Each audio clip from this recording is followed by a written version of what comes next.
மைக்கேல்ஸில் graph box sale போட்டிருந்தாங்க. அதை வாங்க தான் போயிருந்தேன். இது என்னோடய ஃபஸ்ட்டு கிராப் பாக்ஸ். கொஞ்சம் சீக்கிரமாக போனால் தான் கிடைக்கும்னு 9:30 போலவே கடைக்கு போயிட்டேன்.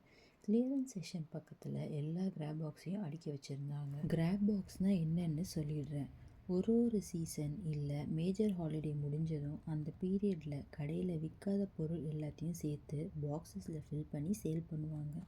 இன்னையோட கிராப் பாக்ஸில் ஃபால் அப்புறம் ஹாலோவின் லெஃப்ட் ஓவர்ஸாக பண்டில் பண்ணி விற்றாங்க. நான் ஒரு பாக்ஸ் வாங்கியிருந்தேன். ஆக்சுவலாக நான் கொஞ்சம் ஹாப்பி தான். ஏன்னா எனக்கு கொஞ்சம் ரேண்டம் திங்ஸ்லாம் கம்மியாக தான் இருந்துச்சு. நிறைய டிஐஒய் ரிலேட்டட் கிட்ஸ் தான் மெயினாக வந்துருந்துச்சு. வாங்கின திங்ஸ் எல்லாத்தையும் நார்மல் டேஸில் வாங்கியிருந்தா $400 மேலே இருக்கும். ஆனால் இந்த கிராப் பாக்ஸ் சேல் மூலமாக $10 எல்லா திங்ஸுமே வாங்கியாச்சு. ஆக்சுவலாக எந்த பாக்ஸை எடுக்கணும்னு கொஞ்சம் கன்ஃபியூஷன் இருந்துச்சு. பாக்ஸில் ஏதோ கோட் வேர்ட்ஸ் எழுதியிருந்தாங்க. அது என்னன்னு கேட்டப்போ அதுக்கும் உள்ளே இருக்க பொருளுக்கும் சம்மந்தம் இல்லைன்னு சொன்னாங்க. அப்புறம் மேலே இருந்த பாக்ஸே பிக் பண்ணிட்டேன்.